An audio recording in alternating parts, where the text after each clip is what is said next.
I do like the pad at the end so I could put my hand to rest, but sometimes the curvature makes the key placement weird, so sometimes I press the wrong keys, which is not the most ideal.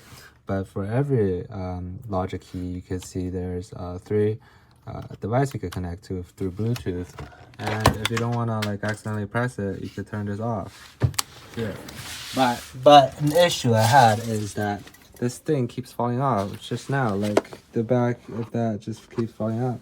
But I guess it's better than to break it, because I can still fix it after putting it back on. So overall pretty good. Some minor improvements needed.